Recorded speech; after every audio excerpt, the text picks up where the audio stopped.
March, Sunday, is the date which we have set apart.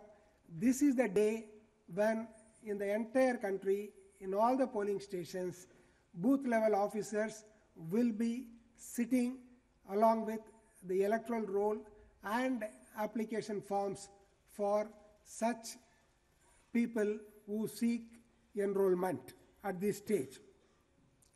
Photo electoral rolls and EPIC. These have become some of the special features of Indian elections which have helped streamline the identification process during the poll. The country had gone to polls with photo electoral rolls for the first time in 2009. At that time, the percentage of photos on the rolls was 82, while today it has reached 98.64%. So similarly, EPIC distribution, which was 82% last time, has already reached 96%. We hope it will also reach 98 to 99%, same as photo electoral rolls before the polls. Polling stations. As you know, our election poll is taken polling station wise. We have approximately 9,30,000 polling stations in the country, which is 12% more than number of polling stations in last election, that was 8.30 lakh polling stations. Over a period of time, Commission has been laying emphasis on provision of basic minimum facilities at polling stations. We have issued instructions to election staff and also followed up in meetings with chief secretaries for equipping polling stations with basic necessary facilities like drinking water, shed, this is required because of hot summer season, toilets, and ramp for the physically challenged persons, and standard voting compartments in every polling station. As has been the case during 2004 and 2009, 2014 Lok Sabha polls also shall be held with electronic voting machines. You all know about the introduction of NOTA facility in the voting machines. This was introduced during the last 5 state elections pursuant to the order of the Honorable Supreme Court.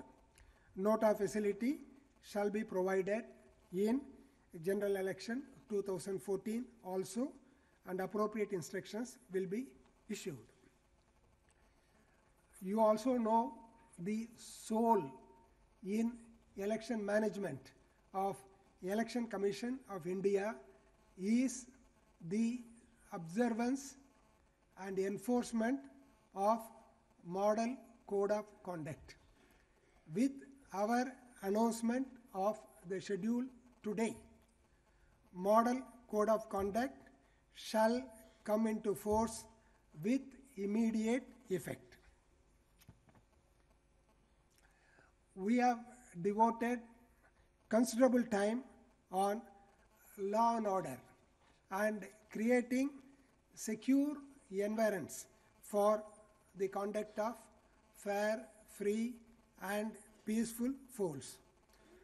Among the various measures to ensure free and fair elections, we have taken particular care to ensure that people living in vulnerable locations, vulnerable sections of voters.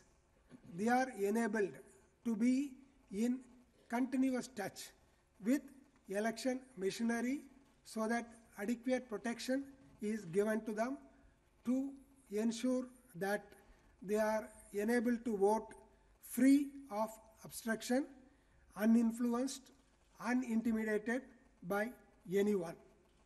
We have asked the magistracy as well as the police machinery to maintain law and order and also to invoke the preventive provisions available in the law to ensure that all protection is given to the voters, particularly in vulnerable habitations.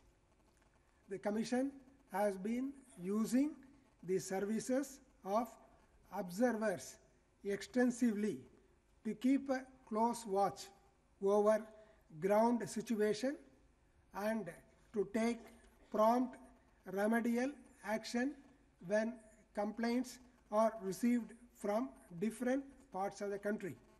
Adequate number of observers in different categories like general observer, expenditure observer, police observer wherever needed, and awareness observers to promote voters' participation will be deployed during the forthcoming elections.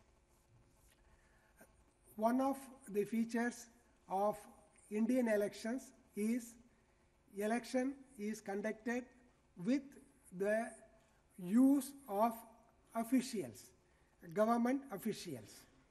Therefore, there is very great emphasis laid on the neutrality of such officials who are charged with conduct of elections. The Commission expects all officials engaged in the conduct of elections to discharge their duties in an impartial manner without any fear or favor. They are deemed to be on deputation with Election Commission and shall be subject to its control, supervision and discipline. The conduct of government officials who have been entrusted with election-related responsibilities and duties would remain under constant scrutiny of the Commission, and strict action will be taken against those officials who are found wanting on any account.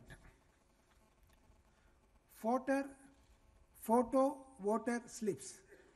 This is another feature which will be introduced in this general election, which was not there during the last parliament election, though we have been using it in the foregoing state assembly elections to facilitate voters to know where he is enrolled as a voter at a particular polling station, the location and address of the polling station, his serial number, etc. in the electoral roll. The Commission has directed that a photo copy of the electoral roll relating to that voter shall be distributed at his doorstep close to the date of the poll. Apart from its being a facilitation for the voter as well as for the polling staff to identify his place in the roll, etc., we expect this would also serve as a reminder and invitation for the voter to come and exercise his franchise on the date of the poll. Therefore, this will be got distributed very close to the date of the poll, like 3 days to 7 days before the date of the poll. Election Commission has also mounted a series of measures for expenditure monitoring. The use of money power is a matter of concern for Election Commission. Therefore, special emphasis is given to check the flow and use of money during election process. Besides deployment of expenditure observers, there will be sufficient number of flying squads, checkposts, video surveillance teams, media certification and monitoring committees.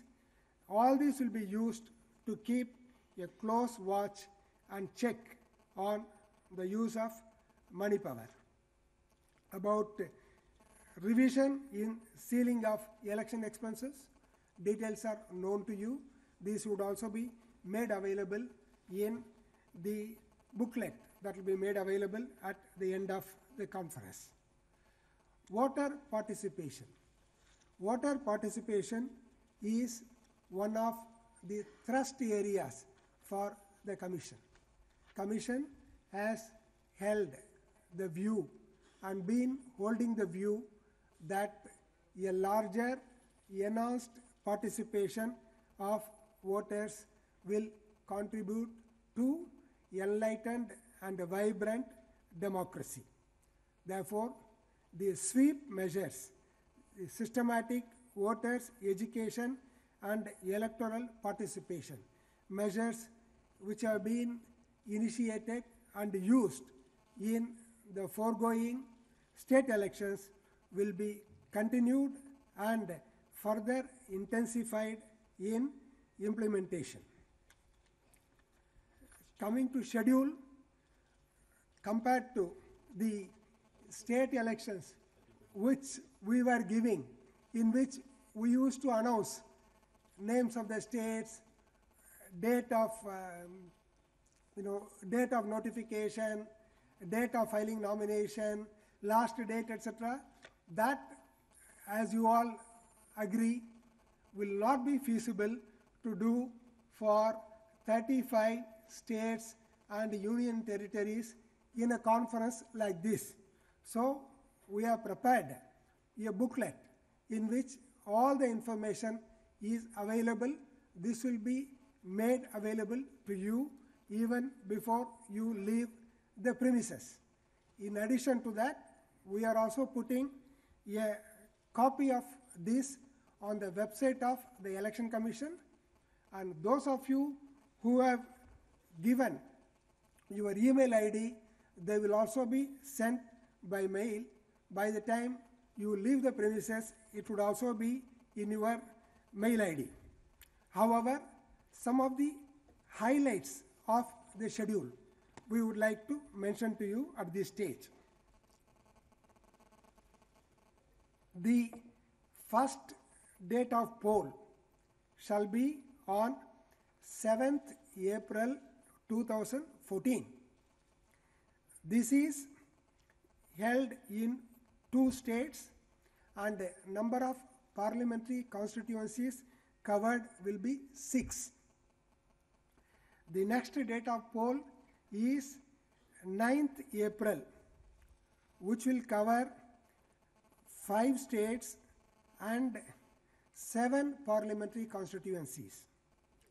The third date of poll, you should mark the difference from phase of the poll to date of the poll. We are using the expression days of the poll.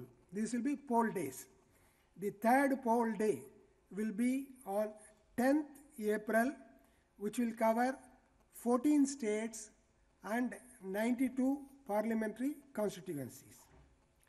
The fourth poll day shall be on 12th April, covering 3 states and 5 parliamentary constituencies. The fifth poll day will be on 17th April, covering 13 states and union territories and 122 parliamentary constituencies. The next 6th poll day shall be on 24th April, covering 12 states and 117 parliamentary constituencies. 7th poll day shall be on 30th April, covering 9 states and 89 parliamentary constituencies. 8th poll day shall be on 7th May, covering 7 states and 64 parliamentary constituencies. The last one being 9th poll day shall be on 12th May, covering 3 states and 41 parliamentary constituencies. Therefore, in 9 poll days, we will be covering 543 parliamentary constituencies and respective assembly constituencies in those 3 states, as also we have a few by-elections to state assemblies in different states. All these will go to the polls on the same date as the parliamentary, the respective parliamentary constituency. Counting for all these shall take place on 16th May, Friday. It is expected counting will be over in a single day. To further quench your curiosity, we would like to mention state-wise on which days state polls will take place, though you will get all the details of schedule separately. Now, Andhra Pradesh will go to poll on 2 poll days, on 30th April and 7th May. Arunachal Pradesh will go to poll in 1 day, which will be on 9th April. Assam goes to poll on 3 poll days, 7th April, 12th April and 24th April. Bihar goes for 6 days poll on 6 poll days on 10th April, 17th April, 24th April, 30th April, 7th May and 12th May. And Chhattisgarh will have 3 poll days with 10th April, 17th April and 24th April. Goa will have 1 poll day on 17th April. Gujarat will have 1 poll day with 30th April. Haryana will have 1 poll day on 10th April. Himachal Pradesh will have 1 poll day on 7th May. Jammu and Kashmir will have 5 poll days on 10th April, 17th April, 24th April, 30th April and 7th May. Jharkhand will have 3 poll days on 10th April, 17th April and 24th April. Karnataka will have 1 poll day, 17th April. Kerala will have 1 poll day, 10th April. Madhya Pradesh will have 3 poll days, 10th April, 17th April and 24th April. Maharashtra will have 3 poll days, 10th April, 17th April, 24th April. Manipur will have 2 poll days, 9th April and 17th April. Meghalaya will have 1 poll day on 9th April. Mizoram 1 poll day, 9th April. Nagaland 1 poll day, 9th April. Odisha 2 poll days, 10th April and 17th April. Punjab 1 poll day, 30th April. Rajasthan 2 poll days, 17th April and 24th April. Sikkim 1 poll day, 12th April. Tamil Nadu 1 poll day, 24th April. Tripura 2 poll days, 7th April and 12th April. Uttar Pradesh, 6 poll days, 10th April, 17th April, 24th April, 30th April, 7th May and 12th May. Uttarakhand, 1 poll day, 7th May. West Bengal, 5 poll days, 17th April, 24th April, 30th April, 7th May and 12th May. Andaman Nicobar Islands, 1 poll day on 10th April. Chandigarh, 1 poll day, 10th April. Dadra Nagar Haveli, 1 poll day, 30th April. Daman and Diu, 1 poll day, 30th April. Lakshadweep, 1 poll day, 10th April. NCT of Delhi, 1 poll day, 10th April. Puducherry, 1 poll day, 24th April. I have already mentioned to you counting for all parliamentary constituencies, general election to state assemblies, and by-elections to all the state assembly constituencies. All these will go along with respective parliamentary constituencies on the same day as per the same schedule. For all these, counting shall be had on 16th May. Now,